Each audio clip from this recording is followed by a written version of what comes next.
The wine glass shattered at exactly 9 o'clock. Later, no one at Ravenscroft Hall would remember who had knocked it over. But everyone would remember what came after, because that broken glass was the beginning of everything. The scullery maid knelt on the dining room floor, gathering the pieces with quick, careful fingers. The Duke of Ravenscroft glanced down at her. It should have been nothing. A servant, a mess, a moment. He had already begun to turn away. Then he saw her hands. Every scullery maid he had ever seen had hands like old leather, red, cracked, swollen from scalding water and lye soap. This girl's hands were slender, smooth, the hands of a lady who had never scrubbed a pot in her life.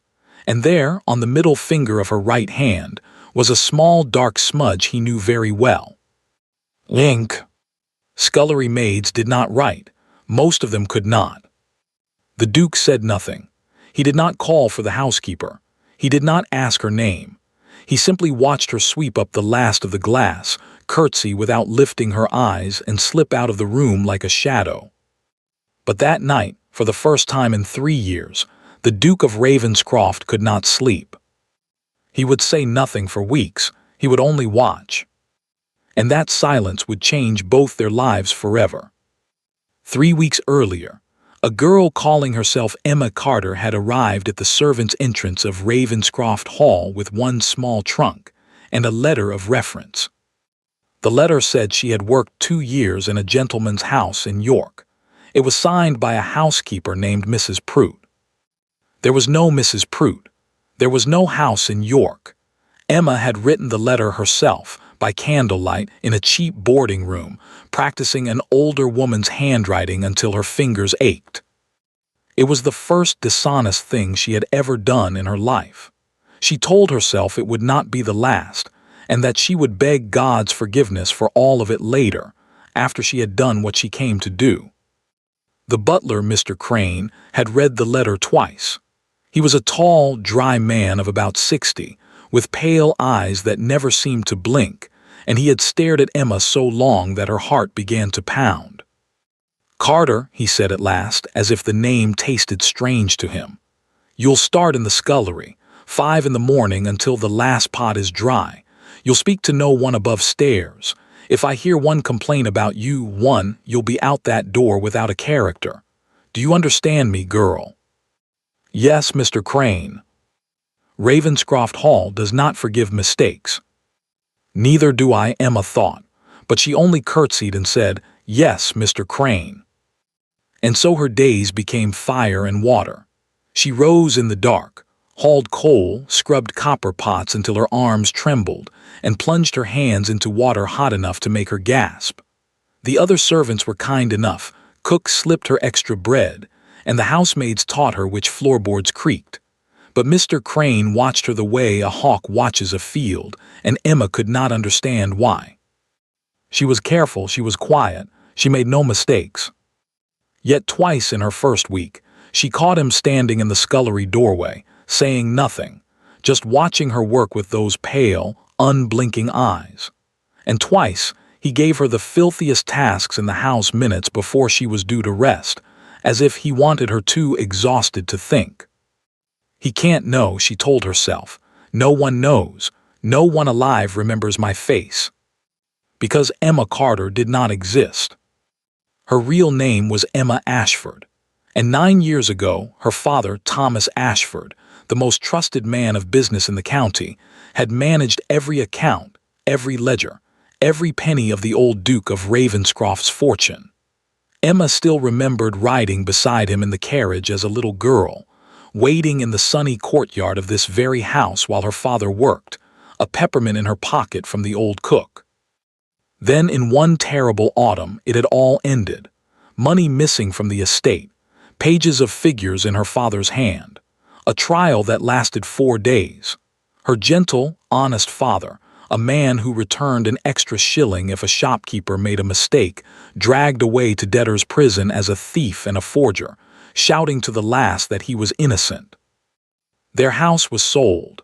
Her mother died of shame and fever within 2 years, and Emma had grown up in poverty with one single, burning certainty in her heart. Her father had not done it. She had no proof. Proof was expensive, and lawyers did not listen to poor young women. But her father, in the prison visiting room, had gripped her hands through his tears and said the words she had carried for 9 years like a lamp in the dark. "The truth is in the ledgers, Emmy. The real ledgers, the ones I kept. If they still exist, they are somewhere in Ravenscroft Hall. I wrote what I saw, and someone knew I wrote it." The old Duke was dead now. His son had the title, a man Emma had never met, said to be cold, unmarried, and joyless. The gossip in the village claimed he had not held a single ball since his father's funeral, that he trusted no one, and that the only person who had served the family long enough to remember the old days was the butler, Mr. Crane. So Emma scrubbed pots and kept her eyes down and learned the house. She learned that the old estate papers were kept in the muniment room in the east wing, behind a locked oak door. She learned that there was only one key. And she learned from Cook's idle chatter exactly where that key lived, on the ring that never, day or night, left the belt of Mr. Crane. Then came the night of the dinner party, the night of the broken glass. Emma had been called upstairs to help clear, because a footman had taken ill. She had knelt to gather the shattered crystal, feeling the heat of the candles and the eyes of the fine guests above her, praying only to be invisible. She never noticed the Duke looking at her hands. She never saw his gaze catch on the ink stain, the stain from the letter she wrote to her father every single night, letters that began, "Dearest Papa, be patient, I am closer than ever." She curtsied and escaped to the kitchen, her heart drumming, telling herself she had gotten away with it. She was wrong. The next morning, the Duke of Ravenscroft did something he had not done in 3 years of grief and silence. He came down to breakfast early, rang for the butler, and asked, in a voice so casual it fooled even himself, "Crane, the new girl in the scullery, where did she come from?" "York, your grace, excellent references." A pause, half a heartbeat too long. "Is something wrong with her work?" "No," said the Duke, turning a page of his newspaper, "nothing at all." But he had heard it, that tiny pause, and Crane had seen something flicker in his master's face. 2 men at that quiet breakfast table had just begun to lie to each other. And in the scullery below, her arms deep in scalding water, Emma Ashford worked on, not knowing that from this morning forward she was being watched by both of them. Emma's room was in the attic under the slope of the roof, so small that she could touch both walls if she stretched out her arms. It held a narrow bed, a washstand, a 3-legged stool, and her trunk. But it had a door that closed, and after midnight it had a candle. That was all Emma needed. Every night when the great house finally went dark and the last footsteps faded on the back stairs, she would wait counting slowly to 500, the way she had taught herself. Then take out her wooden pen, her small bottle of ink, and a sheet of cheap paper. "Dearest Papa asterisk. Be patient, I am closer than ever. I am inside the house now, yes, inside Ravenscroft Hall itself. Do not be angry with me. I know you forbade it. But you have given 9 years to this injustice, and I will not give it a 10th. She wrote to him every night, though she could only afford to post a letter once a week, on her half-day, from the village 2 miles away. She never posted them from the estate. She never signed her name. The letters went to the prison addressed to Mr. T.A. Asterisk, care of the chaplain, a kind old man who had long ago stopped asking questions. Her father's replies came rarely, written in the shaky hand that broke her heart, the hand that had once filled ledgers with figures as neat as printed type. His last letter she kept sewn inside the lining of her trunk, and she knew it by memory. "Emmy, my brave girl, you must be careful above all things. Listen to me now. Whoever did this did not do it alone and did not do it from outside. The figures were changed by someone who could enter the study freely, someone the old Duke never questioned. When I told his grace my suspicions, he grew pale and told me to speak of it to no one, he said. until he had looked into it himself. 3 days later, the constables came for me. Do you understand what I am telling you, my dear? The old Duke knew something, and someone made certain he never had those 3 days. 9 years, and those words still made the back of Emma's neck go cold. Someone who could enter the study freely. Someone the old Duke never questioned. In 3 weeks at Ravenscroft Hall, Emma had learned that only one servant remained from her father's time. The war had taken some, age had taken others, and the young Duke, strange, people said, for a man so attached to his father's memory, had pensioned off nearly all the rest within a year of the funeral. All but one. Mr. Crane had been butler under the old Duke. Mr. Crane had carried keys to every room, including the study, for 30 years. Mr. Crane's pale eyes followed her down every corridor. It proved nothing. Emma knew that. A suspicious mind was not evidence.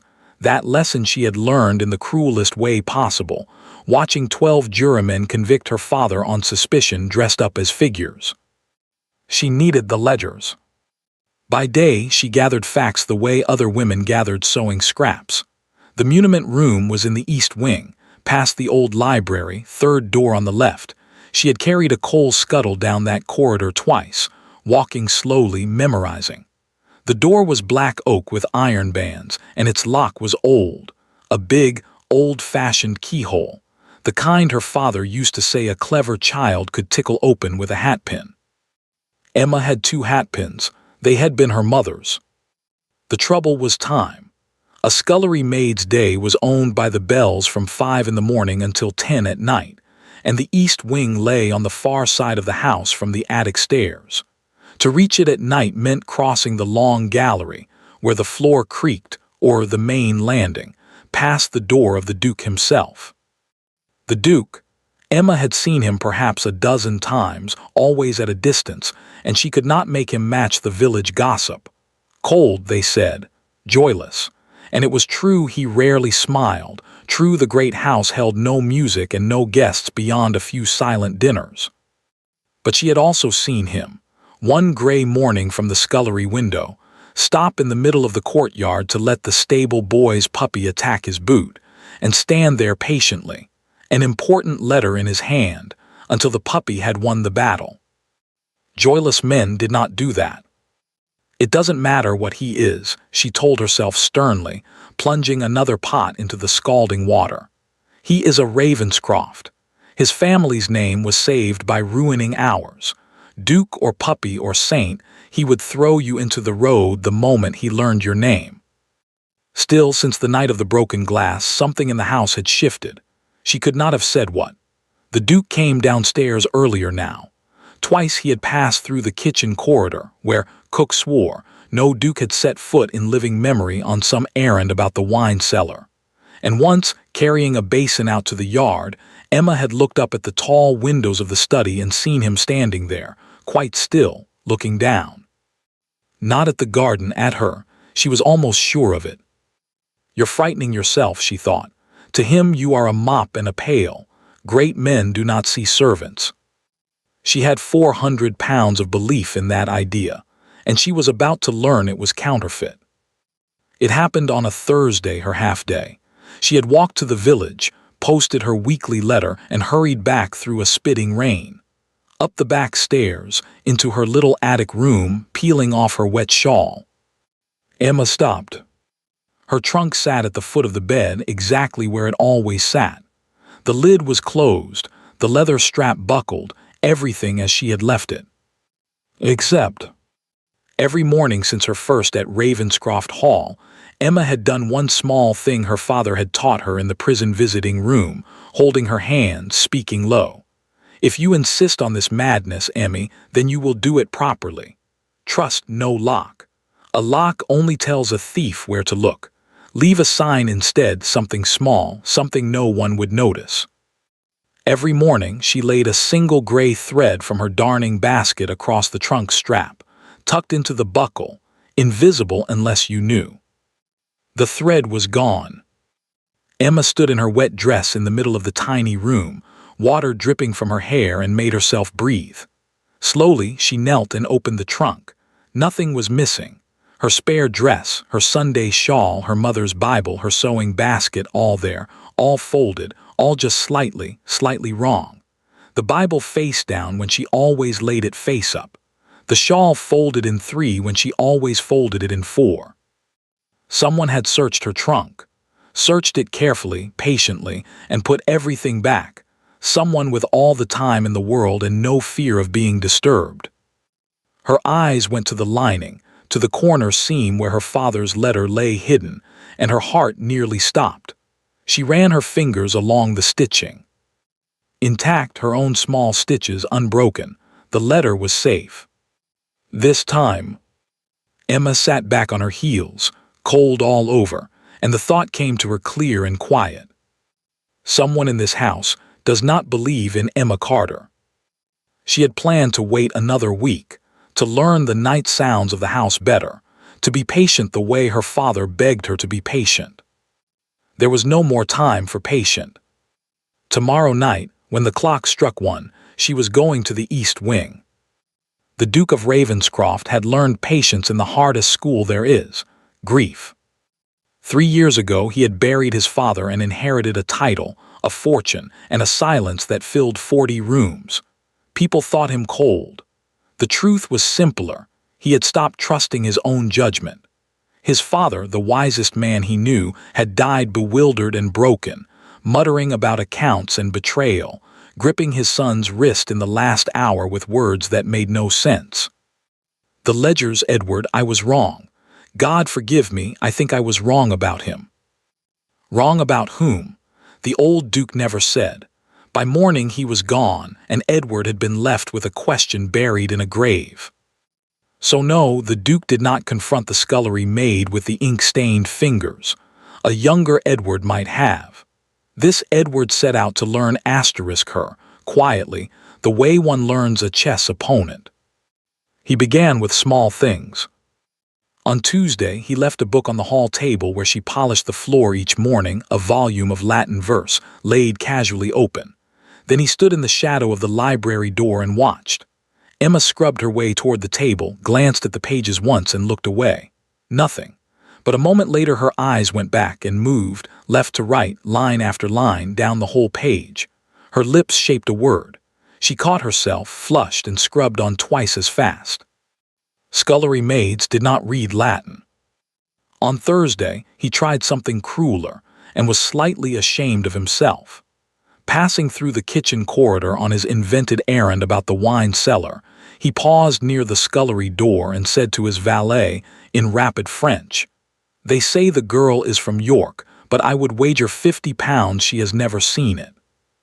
Through the doorway, he saw her shoulders stiffen over the sink, just for a heartbeat. Then she plunged another pot into the water as if she had heard nothing at all. Scullery maids did not understand French. That evening the Duke sat long over his untouched brandy, turning the puzzle in his hands. A gentlewoman then, educated, well-born, hiding in his scullery under a false name and a forged letter, ruining her lovely hands in lye water. Why? A thief would have gone for the silver weeks ago. Crane counted it obsessively and nothing was missing. A runaway wife, a debtor, a spy sent by one of his cousins to sniff about the will. Or something to do with the ledgers his dying father could not stop speaking of. That thought had arrived on the first night and refused to leave. What the Duke did not know was that his quiet game had a second player, and that the second player was not Emma. Mr. Crane had served Ravenscroft Hall for over 30 years, and he had survived that long by noticing things. He noticed that his Grace now came downstairs before 8. He noticed the Latin book that appeared on the hall table for no reason and vanished the same afternoon. He noticed his master inventing errands that took him past the kitchens, and he noticed whom those errands passed. And Crane, who had searched a certain trunk in a certain attic room and found nothing but a Bible and mended stockings, began to feel, for the first time in 9 years, the cold touch of fear. So he did what frightened men in small power always do. He pressed down. Emma's work doubled. The kitchen flues wanted scouring, she was to do it. The stone floor of the game larder wanted scrubbing, she was to do it tonight after the pots. A cask of vinegar had spilled in the cellar, Carter would see to it, and Cook's protests be hanged. "The girl'll drop, Mr. Crane," Cook said, hands on hips. "She's been on her feet since 5. "Then she may give notice," said Crane, "and go back to York." He watched Emma's face carefully as he said it. Emma looked at the floor and said, "I'll see to the cellar, Mr. Crane." Let him try to break me, she thought, hauling the bucket down the cellar stairs, her arms shaking with exhaustion. I have been hungry, I have been cold. I have watched my mother die in a rented room. He'll need more than vinegar. But that night, lying dressed on her bed waiting for the house to sleep, she understood the true cost of Crane's cruelty. Her body was betraying her. Twice her eyes closed and she jerked awake with her heart pounding, terrified she had slept till morning. When the stable clock finally struck 1, she rose feeling as if her legs belonged to someone else. Tonight, it must be tonight, before he searches again and finds the letter. She took her candle stub, her mother's hat pins, and her shoes in her hand, and went down the attic stairs in her stockinged feet. The house at 1 o'clock was a different country. Moonlight lay in long silver bars across the floors. Furniture that was familiar by day loomed like strangers. Emma crossed the servants' passage, slipped through the baize door and entered the long gallery, the fastest way east, the way with the creaking floor. She had learned the creaks. Days of walking that gallery with coal scuttles and dusters had drawn her a map. Close to the windows the boards were sound. The third board past the marble table groaned like a dying man. She moved along the window side, slow as honey, her breath loud in her own ears, the portraits of dead Ravenscrofts watching her go. She was 10 feet from the east door when she heard it. A footstep not hers. Emma froze against the shutter of the tall window, and her candle, her unlit, useless candle, nearly slipped from her fingers. At the far end of the gallery, a shape stood in the doorway she had just come through. Tall, still, a dark dressing gown, a head slightly bent as if listening. The Duke. He could not sleep. He rarely could, since his father died, and he had heard, or half heard, the soft sound of the baize door. And now he stood looking down the moonlit gallery directly at the window where a girl in a gray dress pressed herself into the shadow of the shutter. 15 slow heartbeats of silence between them. Emma did not breathe. He sees me, he must see me. Dear God, let the moon. The moon was behind cloud. The window bay was black as a well. But the Duke of Ravenscroft had spent 3 weeks learning the shape of one particular person, the set of the shoulders, the way she held her head, and though he could not have sworn to it in a court of law, he knew. Some quiet, certain part of him knew exactly who stood in the darkness by the third window with her shoes in her hand, on her way to the East Wing. And the East Wing held nothing but old books and older papers. The muniment room, asterisk he thought, and felt the puzzle pieces shift. Emma waited for the voice that would end everything. Who's there? Come out. Fetch Crane, her whole life balanced on the point of a pin. Instead, the Duke did the strangest thing. He turned slowly, as if he had heard nothing and seen nothing and only come to look at the moon. He walked back through the doorway, and he closed the door behind him with a soft, deliberate click that sounded, in the silence, almost like courtesy. Emma stood shaking in the dark for a long time. He didn't see me, she told herself over and over, creeping back to the attic with her heart still hammering. The East Wing abandoned for tonight, the risk suddenly too monstrous. He didn't see me. If he had seen me, I would be finished. He didn't see me. But upstairs in his room, the Duke stood at his window, looking out at the dark park, more awake than he had been in 3 years. She reads Latin. She understands French. She writes letters she posts 2 miles away, and at 1 in the morning she walks toward my father's papers. Tomorrow, he decided, he would begin watching in earnest. The rain began on Sunday and did not stop for 4 days. It was the cold, driving rain of early spring, and the Duke rode out in it anyway to the far farms, where the river was threatening the new lambs. He came back on Wednesday evening soaked to the bone, refused supper, and said he was perfectly well. By Thursday night, Ravenscroft Hall knew better. Emma heard it first as running footsteps over her head had never run, the urgent, stumbling hurry of a house in fear. Then voices on the attic stairs, the valets cracking. Burning alive, I tell you, and talking nonsense. Thomas has ridden for Dr. Mead, but the ford is flooded. The ford was flooded. The doctor was on the other side of it. Emma lay in the dark, listening, telling herself it was nothing to her. He is a Ravenscroft. Their name buried your family. Let his servants tend him, but she was already sitting up. She was already reaching for her dress. Because the truth, the plain, stubborn truth, was this. Emma Ashford had nursed her mother through 2 winters of fever, in a rented room with no doctor and no money for one, keeping her alive on nothing but care and a book of Dr. Butchin's medicine borrowed from a curate. She knew fevers the way sailors know weather. And downstairs, from the sound of it, no one else did. The Duke's bedroom, when she reached its doorway with a can of water as her excuse, was everything Dr. Butchin said a sick room must never be. A fire built up like a furnace. Windows sealed. Blankets piled on the patient in the ancient, deadly belief that a fever must be sweated out. The housekeeper, Mrs. Finch, wringing her hands. The young valet nearly in tears. And in the great bed, half buried in wool, the Duke of Ravenscroft, his face flushed dark, his lips cracked, restless and muttering. The ledgers, he was saying to no one. Father, father, wrong about whom? Emma stood in the doorway, and 9 years of hiding fought one moment of decision. If she stayed silent, he might die. Men did die of this, strong men, in one bad night, cooked by their own well-meaning servants.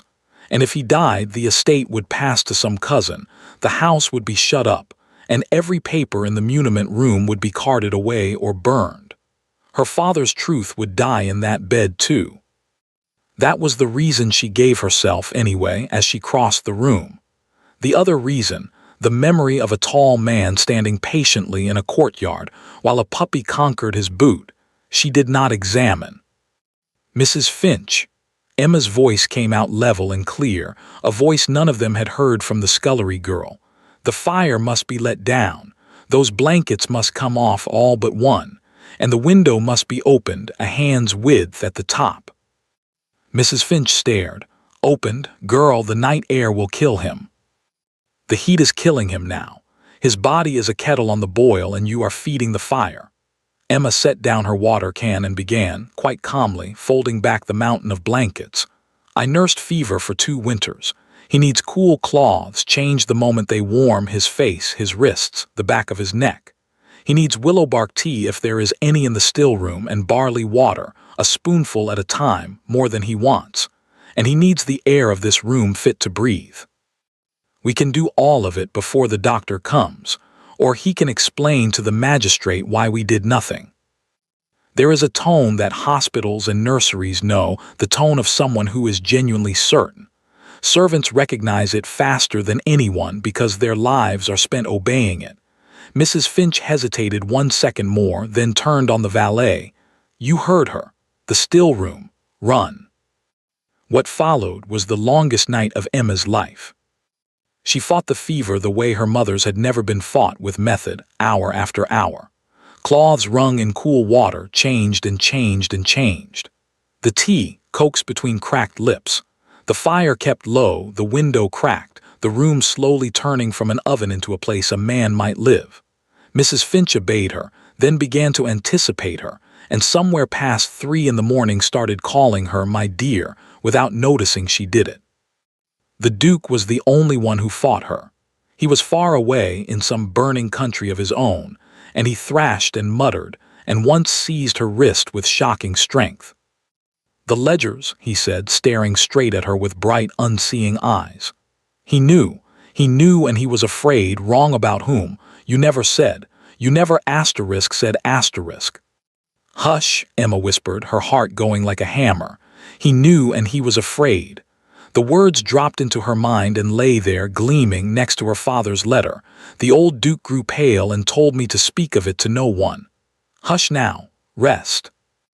"Don't go," said the Duke of Ravenscroft, with the terrible simplicity of fever, and did not release her wrist. So Emma sat, her hand captive, in the small hours of the night. Mrs. Finch dozed in the armchair. The rain washed against the windows, and the man in the bed shivered and would not settle, turning his head on the pillow like a man searching for something.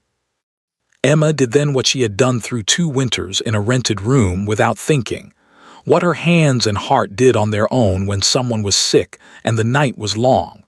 Softly, barely above a breath, she began to hum.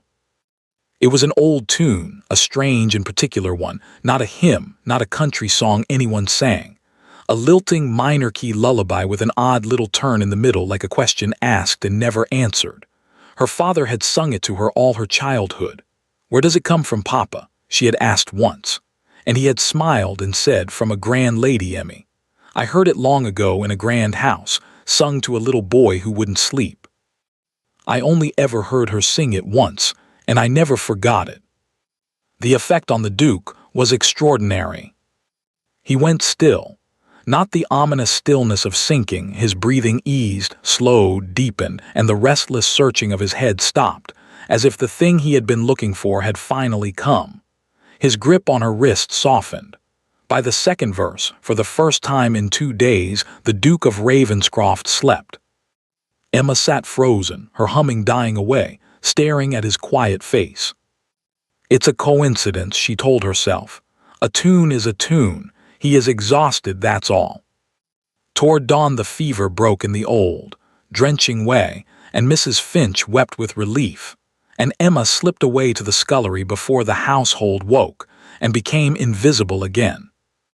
Dr. Mead crossed the ford at noon, examined the patient, and announced that whoever had managed that sick room had likely saved his Grace's life.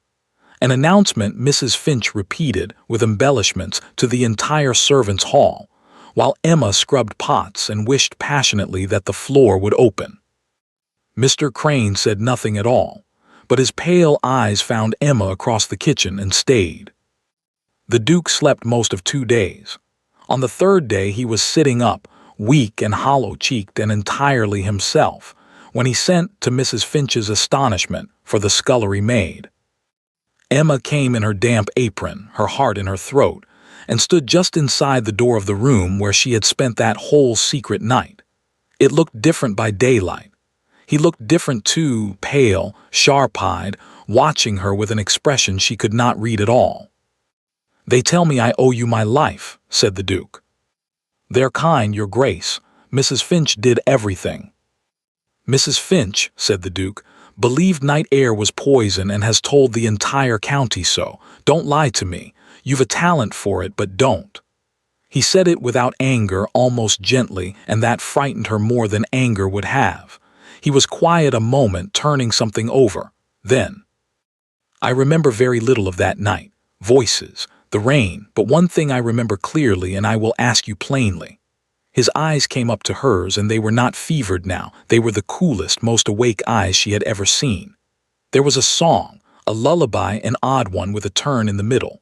I have heard it exactly once before in my life when I was 5 years old, sung by my mother. She died the following year. To my certain knowledge, no other living person knows that tune." The room was very quiet. Somewhere below, a door closed, and both of them heard Crane's measured tread pass along the corridor and pause, just fractionally, outside. The Duke did not glance at the door. He kept his eyes on Emma and asked, very softly, "Where did you learn my mother's song? Where did you learn my mother's song?" The question hung in the quiet room, and Emma understood, with terrible clarity, that her whole masquerade had come down to the next 10 seconds. She could not tell the truth. The truth had a road, and the road led straight to her name. "My father heard it in this house, Your Grace. Long ago, my father, Thomas Ashford, the man convicted of robbing yours. One honest sentence and she would be out the gates by nightfall or worse. But he had told her not to lie, and something in his face said he would know. So Emma did the only thing left. She told a truth with the heart cut out of it. "From my father, your grace." Her voice stayed steady. Her hands, folded in her apron, did not. "He sang it to me when I was small.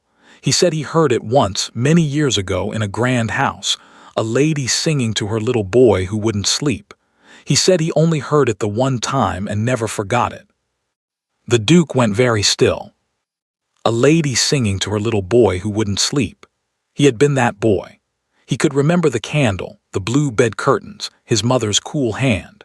Some stranger, some visitor, some man of business waiting in a corridor of this house nearly 30 years ago had passed by an open nursery door and carried his mother's voice away inside him and given it to a daughter, and the daughter had brought it home again and sung a dead woman's song over her sleeping son.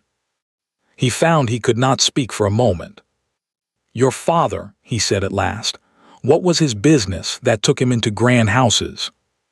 "He kept accounts, your grace. The narrowest of paths, and she walked it. He's away now. We came down in the world." "What is his name?" "Carter, your grace." There it was, the lie, the necessary one, laid gently on top of all the truth like a stone on a grave. The Duke looked at her for a long, level moment, and Emma made herself hold his eyes, because innocent women did not look at the floor. He knew, not the whole of it, but she saw him see the stone. She saw him decide deliberately not to lift it, yet. "Thank you," said the Duke, "for my life and for the song." And then, as she curtsied and turned, "One more thing, you'll leave the scullery. Mrs. Finch needs a still-room maid, someone who can read a receipt and label a bottle. You read, I think." "A beat, yes, your grace." "I thought you might." Was there for a quarter of a second, something almost like dry humor in his face. "That's all." In the corridor outside, Emma passed Mr. Crane, standing near the door with a tray of correspondence he had no obvious reason to be holding. His pale eyes followed her all the way to the stairs. The still-room changed everything. It changed her hours, her freedom, the map of her days. The still-room lay off the *east* corridor, past the old library, 20 steps from a black oak door with iron bands. Emma spent her first afternoon there labeling bottles with a hand that shook, hardly daring to believe her fortune. Later, much later, she would understand it had not been fortune at all. The Duke had moved her there the way a chess player moves a piece, to see what she would do next. She lasted 4 days. On the 5th night, with the household asleep and the moon decently clouded, Emma stood in front of the muniment room door with her mother's hat pins and her stub of candle, and did the thing she had crossed a county to do. Her father had been right. The lock was old and it was proud, and pride is a weakness.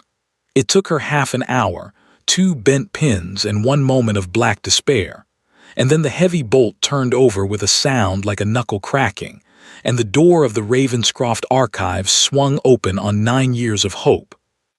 The room was long and narrow and smelled of dust and leather and cold stone, deed boxes on shelves, bundles of letters tied with legal tape, and along the far wall in ranked rows, the estate ledgers, tall books bound in calf, their spines lettered in gilt, year after year after year. Emma's candle trembled as she found them. 1815, 1816, her father's years.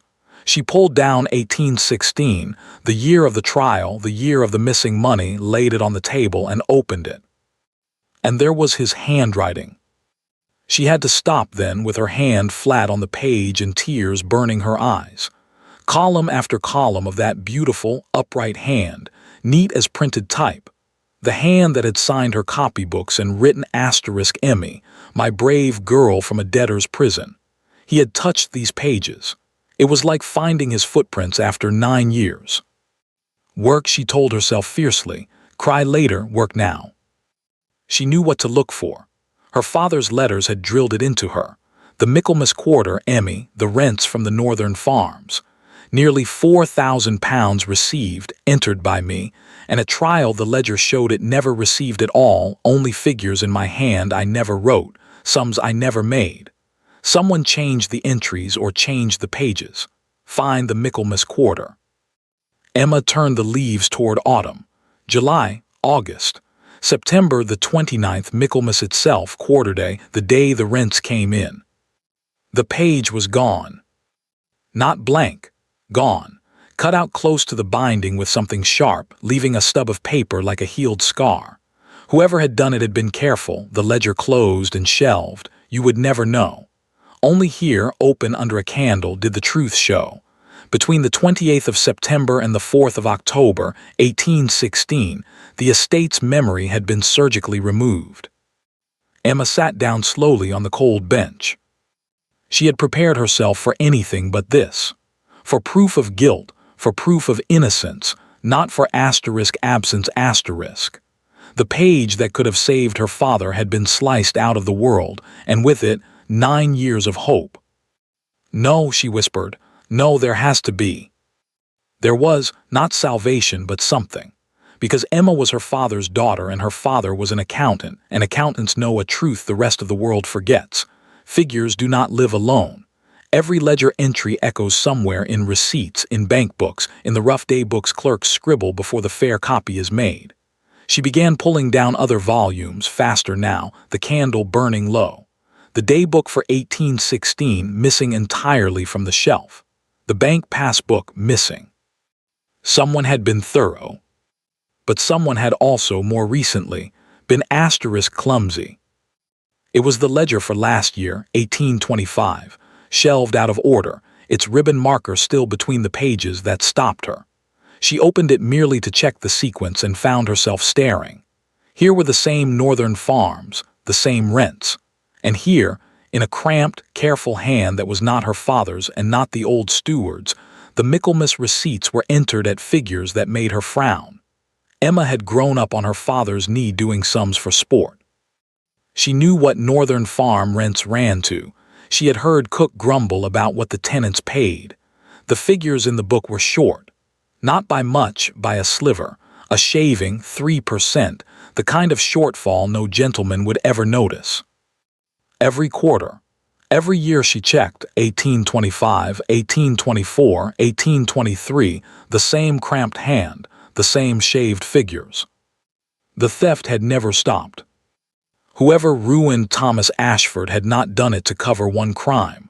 They had done it to keep the door open, and for 9 years, patient as a tick, they had gone on quietly bleeding the Ravenscroft estate, hidden behind the conviction of an innocent man.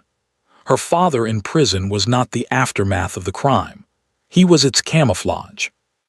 Emma stood over the ledgers, cold to the bone, and heard her own heart beating in the silent room. And then she saw the footprints. Her candle, guttering low, threw its light sideways across the table, and sideways light shows what downward light hides.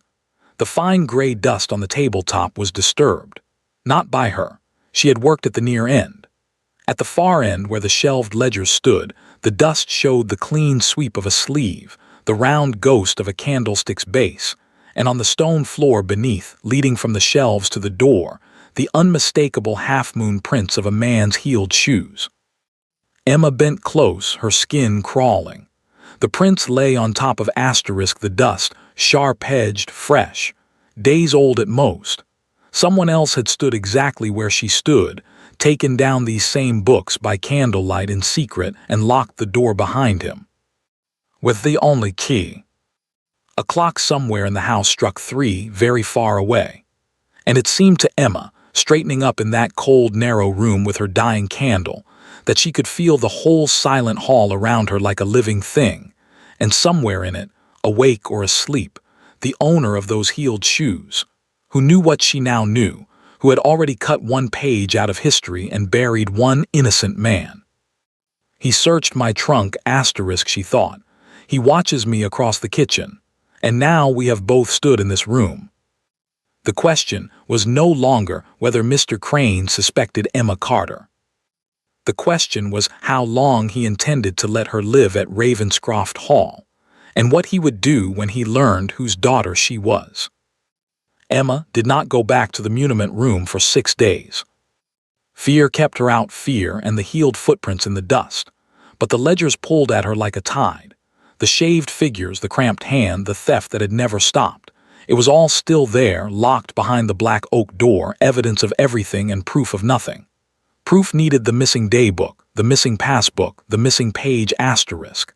And those existed somewhere. A man who kept stealing needed his true records the way a spider needs its web. He would keep them close. He would keep them safe. She had to go back. She had to search the room properly, the deed boxes, the letter bundles, the dark shelves at the far end her candle had never reached. On the 7th night, when the clock struck 1, Emma went. The lock knew her now. It gave up in 10 minutes. She slipped inside, shielded her candle, and set to work along the far wall, box after box, her ears straining at every settling beam. An hour passed. Her candle burned down to 2 fingers. She was kneeling over a deed box marked asterisk North FARMS, Lisa's asterisk, so deep in concentration that the world had shrunk to paper and dust. And the door opened. Not with a bang. That was the terrible thing.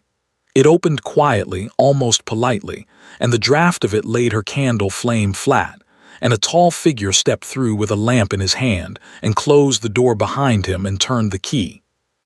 The scrape of that lock was the loudest sound Emma had ever heard. "Please don't get up," said the Duke of Ravenscroft. "You'll knock over the candle, and I've only just recovered from one disaster in this house." Emma got up anyway. Her legs did it without her. Her body had decided to face ruin standing. The lamplight found her white face, her dusty hands, the open deed box, the ledger she saw it now, too late left stacked on the table like a signed confession. Run was impossible. Lie was absurd. She stood in the wreck of 9 years' hope and said nothing at all. The Duke set his lamp on the table. He was fully dressed at 2 in the morning, which told her everything about how surprised he wasn't. For a moment he looked not at her but at the stacked ledgers, reading the gilt years on their spines, and something in his face tightened. 1816, he said. "You went straight to it, didn't you? The first night 6 days ago, straight to 1816. His eyes came up. "You didn't even glance at the strongbox shelf, and the deed box you've opened tonight holds leases, not valuables. In 3 weeks under my roof you have stolen nothing, taken nothing, asked for nothing. You scrub floors that would shame my housemaids, and you speak French you pretend not to hear. And at night you pick a lock my own solicitor needs permission to pass, to read asterisk account books." He came a step closer. "I have been watching you since the night you cleared broken glass from my dining room floor with the hands of a gentlewoman and ink on your fingers. I said nothing. I watched. I am done watching. Who are you?" "Your Grace." "And before you answer," he said quite softly, "know this. I have heard a great deal of lying in this house. My father died of it, died confused and afraid, speaking of these very books, so I have developed an ear. Lie to me now, and whatever trouble you are in, I will add to it. Tell me the truth, and I promise nothing except that I will listen to the end." The candle guttered. Somewhere far off, the house ticked and settled around the two of them, locked in a stone room with 9 years of paper. And Emma, exhausted, cornered, and so tired of carrying it alone that her very bones ached, made her choice. She would give him the truth, most of it, the shape of it, everything but the name, because the name was a noose, and she had a father alive at the end of it.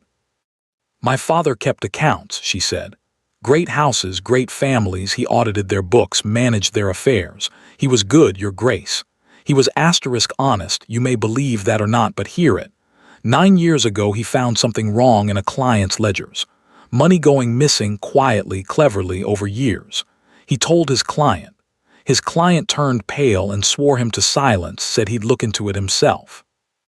Her voice had gone low and steady, the voice of something rehearsed 9,000 times in the dark. 3 days later my father was arrested. The books had been altered in his hand, they said, forged entries, false sums. He was convicted on paper he never wrote, and he has been in prison ever since. My mother died of it, and the man who really changed those figures is still free, still stealing." She looked at the ledgers on the table. "Still stealing here, Your Grace. From you, I can show you." Whatever the Duke had expected, a runaway, a spy, a fortune huntress, it was not this. He stood very still. "Show me," he said.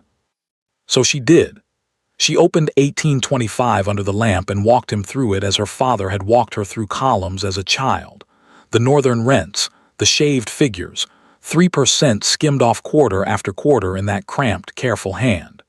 She fetched down 1824 and 1823 and showed him the same. Then she opened 1816 and turned to Michaelmas and let him see the scar in the binding where the page had been cut away. The Duke put his finger on the cut edge and was silent for a long time. "My father," he said finally, and his voice had changed, gone quiet and young, "spent his last hour gripping my wrist and talking about ledgers. I was wrong, Edward.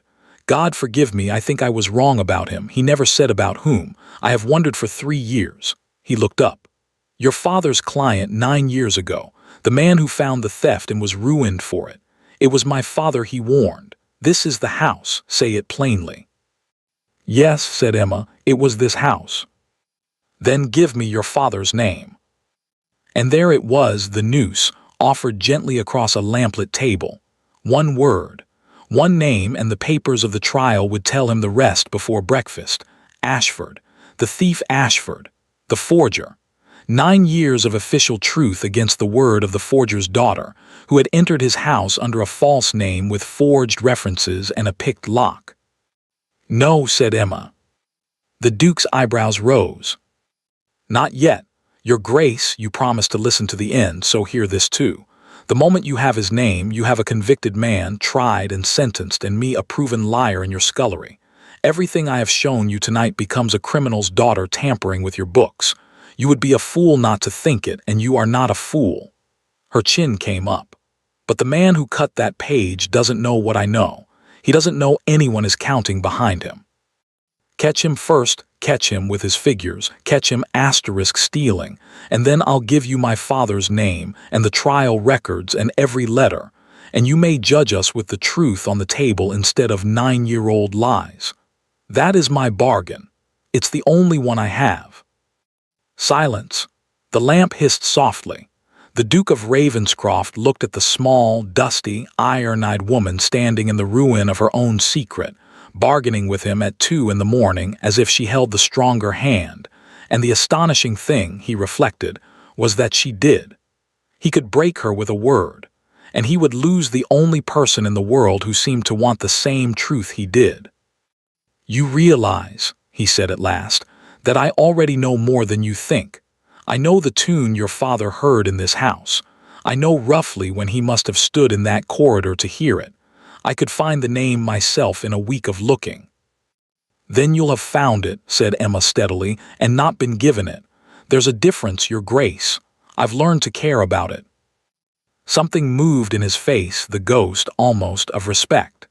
He straightened and walked slowly along the shelf of ledgers, trailing one finger across the gilt years, and when he spoke again it was toward the books. "Since my father died, I have not trusted these accounts. I couldn't have told you why. Grief, I decided, grief makes men suspicious. Every audit came back clean, every figure balanced." He stopped.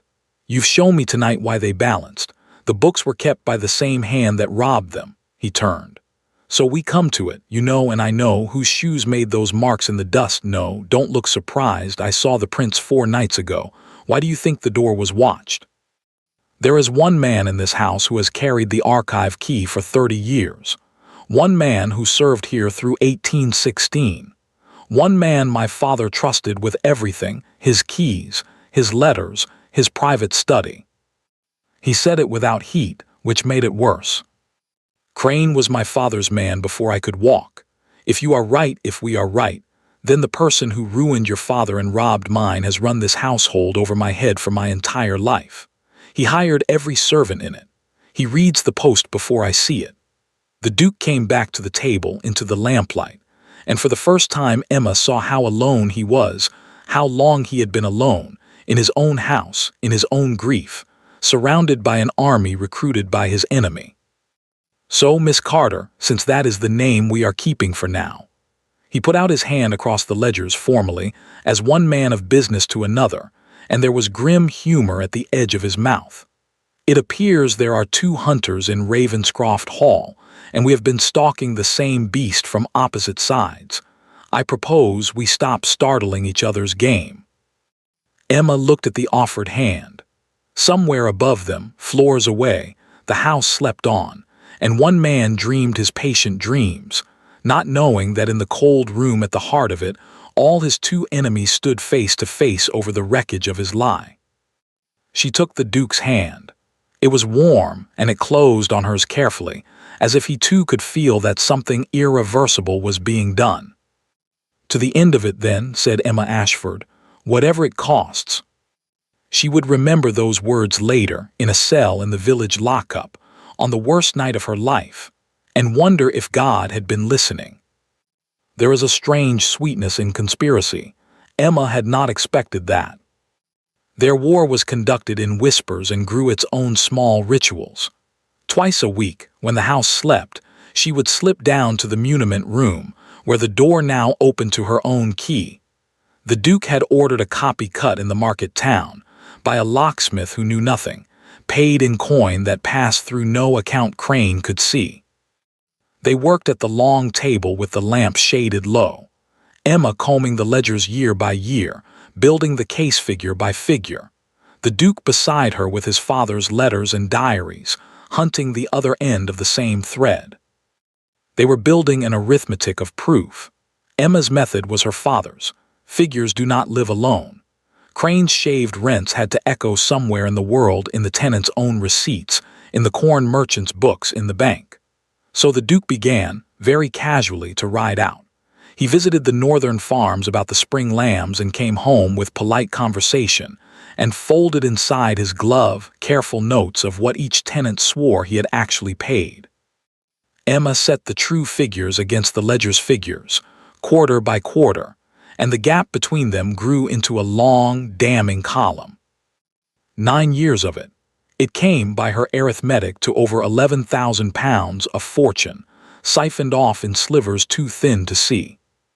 He could have bought an estate of his own, the Duke said one night, staring at her totals. "He doesn't want an estate," Emma said. "Estates are visible. My father used to say there are 2 kinds of thieves, the hungry ones and the patient ones. The hungry ones want money. The patient ones want the asterisk secret asterisk. It becomes the whole meaning of their lives, being cleverer than everyone, every single day, and never being seen." She looked up. "It's the patient ones you must never corner until you're ready. They've spent years planning what they'll do if anyone comes close." She would remember saying that too. But the ledgers were only half of what happened at that table, and both of them knew it. It arrived in small things. The Duke learned that she took no sugar and began, without comment, bringing down the tea himself on a tray, the Duke of Ravenscroft, carrying a tea tray through his own sleeping house like a burglar, because the kitchen must never know 2 cups had gone missing. Emma learned that he rubbed the back of his neck when a page of his father's diary hurt him, and she learned to pass over those pages gently, asking nothing. He began saying asterisk, we'll need the bank's figures. We're close now. And the word did something to her that she refused to examine. Once, reaching for the same ledger, their hands touched and both of them withdrew, and apologized with an absurd formality that made her laugh before she could stop herself. It was the first time he had heard her laugh. He looked at her as if she had struck a match in a dark room. "You should do that more often," he said, and then, appalled at himself, became extremely interested in the year 1822. They never spoke of it. She was, as far as the world knew, a still-room maid, and he was a duke, and between those 2 words lay a gulf that no candlelight could bridge. Emma reminded herself of this nightly, sternly, like a catechism.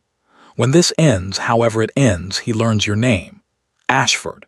And even if he forgives the name, dukes do not marry accountants' daughters, and accountants' daughters who let themselves dream deserve what they get. Then she would go down on Tuesday night anyway, and her heart would do the same foolish thing when the lamplight found his face. One night he asked about her father, not the case, the asterisk man, and Emma, who had spoken to no living soul about him in 9 years except through smuggled letters, found she could not stop. The peppermints, the sums done for sport, the way he raised his hat to washerwomen exactly as he did to countesses. The Duke listened with his chin on his hand, and at the end he said quietly, "You realize what you've described, an honest man in a dishonest world. My father used to say they were the most dangerous thing alive because everyone else has to organize around them." He paused. "I think our fathers would have liked each other. I think, in fact, they probably did, and that is the whole tragedy in one sentence." Emma looked down at her columns of figures until she could see them again. 2 more weeks, she wrote to her father that night in the attic by her stub of candle. Perhaps 3. "Papa, I cannot tell you everything, but hold fast, I am no longer alone in this. There is someone here who believes, someone with the power to reopen everything. I dare not write more, even to you. Burn this one. Burn it, Papa, promise me." She sealed it, addressed it as always Mr. T.A., care of the chaplain, and hid it inside her stays to post from the village on her half-day, 2 days off. She never posted it. Because the next morning, hurrying down the attic stairs at 5 with her boots in her hand, Emma slipped on the worn 4th step, caught herself on the rail, safe nothing. A servant stumble in the dark, and did not hear, and could not have heard, the whisper of paper sliding from her loosened stays into the shadow at the foot of the stairs. She was in the still room, elbow-deep in rose petals, when she missed it. The world stopped. She retraced every step twice with her heart in her mouth. The stairs, the corridor, the landing, nothing. Nothing but swept boards. And the housemaids swept the back stairs at 6, and whatever they found they gave, by iron rule, to Mr. Crane. "It isn't signed," she told herself, standing very still among the roses. "It never carries his name or mine. Mr. T.A. initials, a chaplain, it could be anyone's letter. Any maid's sweetheart, it isn't signed." All true, and all useless, because a letter is more than a name. In the butler's pantry, behind a locked door, Mr. Crane sat with the unfolded page in the cold light of the window and read it for the 4th time. He was not looking at the words any longer. He was looking at the hand. 30 years a butler, a lifetime of reading upside-down letters on silver trays. But this hand he knew better than any in the world, because for 2 years, 9 years ago, he had studied it the way a forger must have practiced it by lamplight, its loops and ligatures, until he could pour false figures through an honest man's pen. He had put a man in prison with this handwriting. He would have known it in his grave. Thomas Ashford's hand, feminine now, softened, quickened, but the bones of it, the schooling of it, unmistakable. The daughter, then. The little girl who used to wait in the courtyard eating peppermints. Grown and inside the house, and he read it again, no longer alone. Someone here who believes, someone with the power to reopen everything. There was only one person at Ravenscroft Hall with the power to reopen everything. Crane sat for a long time quite motionless while the sounds of the waking house went on without him. Strangely, what he felt first was not fear. It was something closer to professional admiration, the trunk with nothing in it, the mended stockings, the false letter from York with its convincing Mrs. Prout. 9 years old when I ruined her father, and she built all that. Blood, he thought, told. The father had also been thorough. The father had also been clever. The father had also been dealt with. And there it was, the old solution, rising as smoothly as it had risen 9 years ago, wearing the same reasonable face. Not violence. Crane despised violence. It was the tool of stupid men. Paper. Paper and reputation, the quiet machinery of respectable ruin. She was a servant under a false name with forged references. That alone would jail her. But she must not fall alone. She must fall in a way that poisoned everything she had touched, every figure, every whisper she might have poured into his Grace's ear. She must fall as her father fell, as a asterisk thief asterisk. Because who listens to the arithmetic of a convicted thief's convicted daughter? He would need something of value, something small, famous within the household and beyond argument, something no jury of tradesmen could hear about without hardening their hearts. Crane folded the letter with 2 exact creases and locked it in his private drawer, beneath the false-bottomed tray, next to a slim daybook and a bank passbook that the world believed lost. Then he took out his keys and stood, and his pale eyes had the calm of a man whose decision is entirely behind him. Upstairs in her sitting room, the Duke's grandmother's ruby brooch lay in its velvet case, where it had lain, cherished and famous for 60 years. That evening, passing through the kitchen, Emma found Mr. Crane unexpectedly mild. He inquired after the stillroom. He observed that she had proved a better hire than he had feared, and that Mrs. Prude of York had been right to praise her. And he smiled at her, the first smile in all her weeks at Ravenscroft Hall, a dry, thin, patient smile that stopped her blood. He knows. She had no proof, nothing she could take to the Duke beyond a smile and a shiver.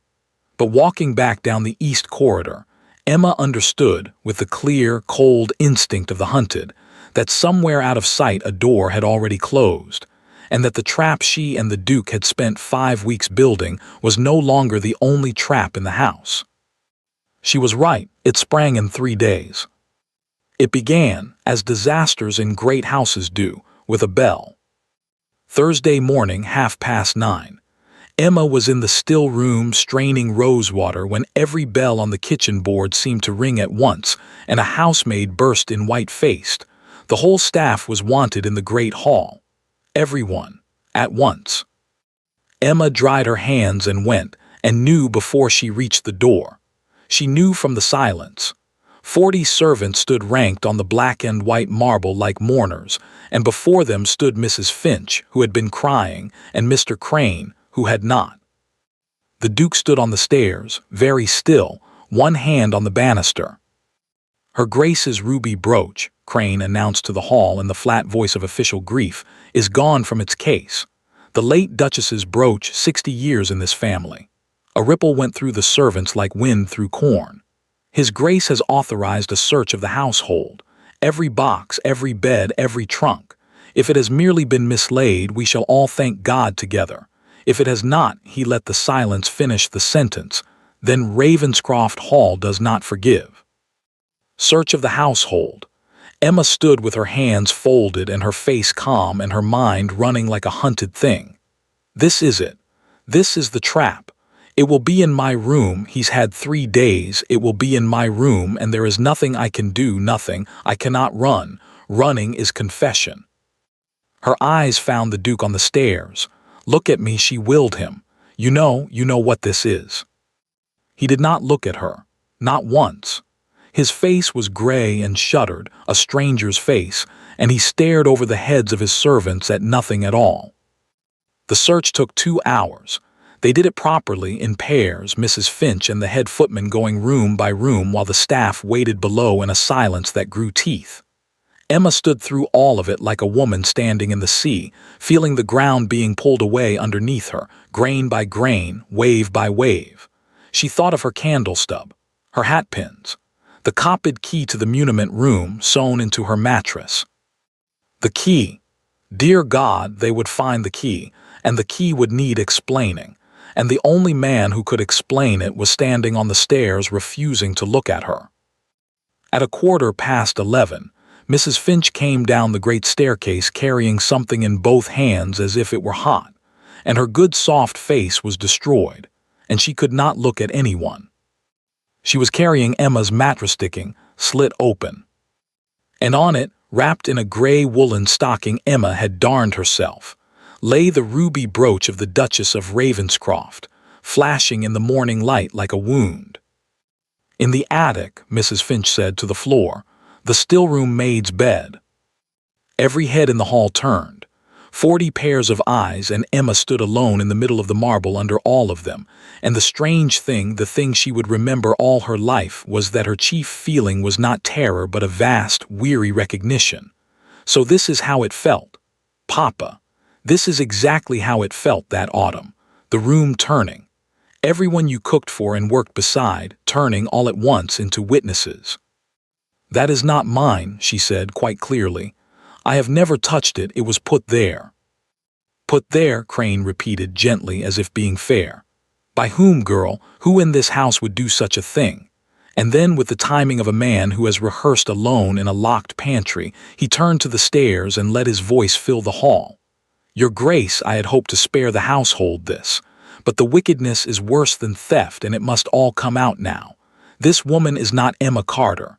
There is no Emma Carter. Her references are forged. I have written to York.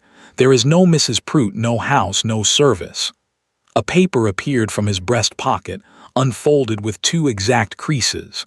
"And there is this, dropped by her own carelessness on the back stairs in her own hand. A letter to a prisoner." "That is my letter," Emma said. "Give it." "Dearest Papa," read Mr. Crane. "Don't asterisk. Be patient, I am closer than ever." His voice was soft and it carried like a bell. "Closer to what asterisk, one asks. The lady declines to sign her name, but there is no need." He lowered the paper and looked at her, pale eyes in a face of sorrowful duty, and drove the knife home in front of 40 witnesses. "I knew her father's handwriting the moment I saw this page, for it once filled the ledgers of this very estate. This is the daughter of Thomas Ashford, the forger Ashford, convicted of robbing his late Grace of thousands, these 9 years in debtor's prison. His child, come back under a false name with false papers to finish the family business. And I ask your Grace," he turned to the stairs, and bowed, "whether the brooch in her bed requires any further explanation." The hall did not gasp. It was worse. It went silent, the deep silence of a story making sense. Ashford. The older servants knew the name. Emma watched it move through them like frost through water. Cook's hand went to her mouth. The little kitchen maid who shared her extra bread stepped backward half a step, and that half step broke something in Emma that all the rest had not. She turned to the staircase, and the last of her caution burned away like paper. "Your Grace," her voice rang off the marble, "you know why I came to this house. You know what is in those books." "That will do." The Duke's voice came down flat and cold, and it was not his voice, not the voice of the lamp and the tea tray, and we're close now. He descended 2 steps and looked at her at last, and his eyes were the eyes of a portrait, correct, distant, dead. "You entered my household under a false name with forged characters. That much is confessed from your own mouth. My grandmother's brooch was found in your bed. What you asterisk, no asterisk, madam, and whose daughter you are, the magistrates may untangle. It is no longer my concern." He turned to the butler, and Emma watched him do it, watched him turn away from her in front of the whole world. "Crane, send to the village for the constable. The law is the law. Let it do as it sees fit." "Your Grace," said Crane, and in the depths of those pale eyes something gleamed and was gone, like a fish in dark water. Emma stood on the marble in the ring of eyes while they sent for the constable, and the strangest details printed themselves on her forever. The smell of beeswax, a blackbird singing idiotically outside the tall windows, Mrs. Finch weeping into her apron, and the Duke of Ravenscroft already climbing the stairs, already leaving, his back straight and unhurried, a man going back to his letters. "He never asked me," she thought, numb. "He never even asked me if I took it." They gave her 10 minutes and Mrs. Finch's chaperonage to pack her trunk, the trunk with the slit mattress beside it, the trunk she had carried in with such hope 5 weeks ago.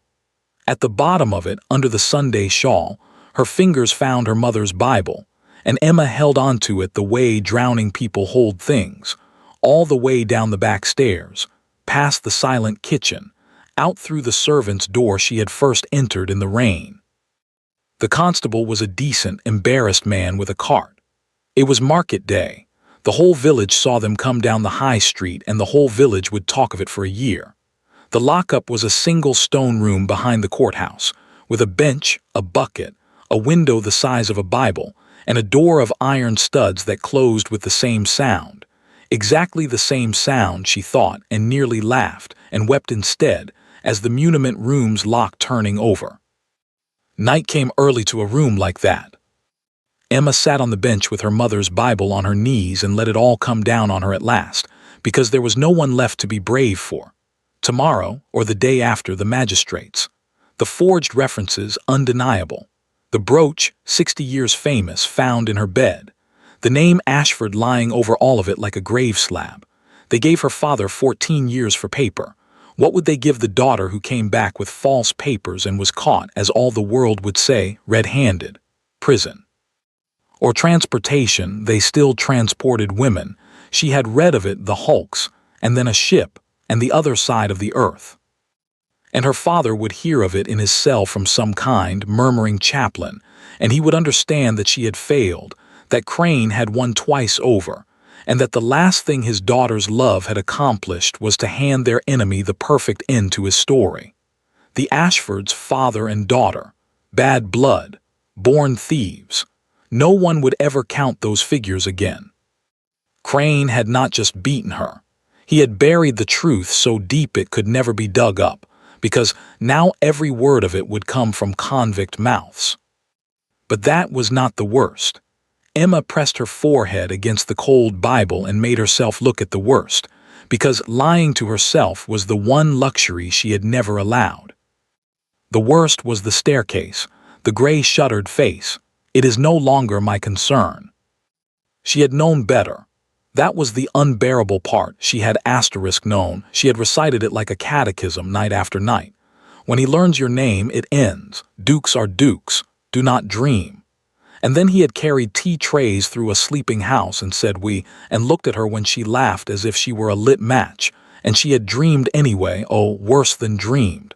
She had trusted asterisk. She had stood in that hall this morning absolutely certain in her bones, that at any moment he would come down those stairs and stop it. He had come down 2 steps, to order the constable. "You fool," Emma whispered to the dark, to herself, only to herself. "You poor, lonely fool. He watched you for 5 weeks. You never once asked yourself what he was watching for asterisk." Far away across the fields, the stable clock at Ravenscroft Hall struck midnight, thin and silver over the dark country. In the great house every window was black except one.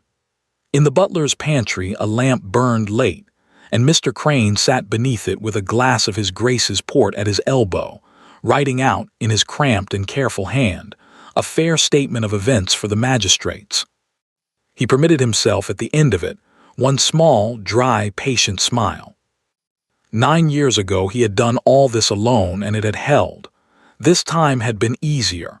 This time, he reflected, sanding the wet ink, the Duke himself had turned the key. To understand what happened at Ravenscroft Hall that night, you must go back 3 days, to a Monday evening, and a study door, and a Duke standing alone at his window with his world coming quietly apart. Because the Duke of Ravenscroft had known about the brooch before it was ever missing. It had happened by the purest chance, the kind of chance that decides everything. Monday evening, restless, he had gone up to his grandmother's old sitting room as he sometimes did to think. The room lay dark, and through the half-open door he had seen, by shielded candlelight, the impossible. Mr. Crane, standing before the velvet case, lifting the ruby brooch out of it with a gloved and reverent hand and slipping it into his coat. Every instinct in the Duke had surged toward the door. Now, seize him now, thief caught in the act. And then he had stopped in the dark of the corridor with his hand already raised. Stopped, because 5 weeks of ledgers had taught him exactly how this man worked, and because a voice in his memory said, quite clearly, in Emma's calm nighttime tone, "It's the patient ones you must never corner until you're ready. They've spent years planning what they'll do if anyone comes close." Caught now, Crane was a butler with a brooch in his pocket, a thief, dismissed, jailed for one theft, and the archive of 9 years' crime never found. The day book, the pass book, the cut page, hidden somewhere only Crane knew, and Crane would rot silently in prison before he gave them up, and Thomas Ashford would rot too forever, an innocent man convicted on evidence that no longer existed. No, a brooch was not stolen to be sold. Crane despised money he could not hide. A brooch was stolen to be found, which meant it would be found in someone's bed, and the Duke, standing in that dark corridor feeling the cold spread through him, knew precisely whose. This was the counter-trap. Crane knew, somehow, everything, and this was Emma's ruin being carried down the corridor in a gloved hand. He could stop it and lose the proof forever.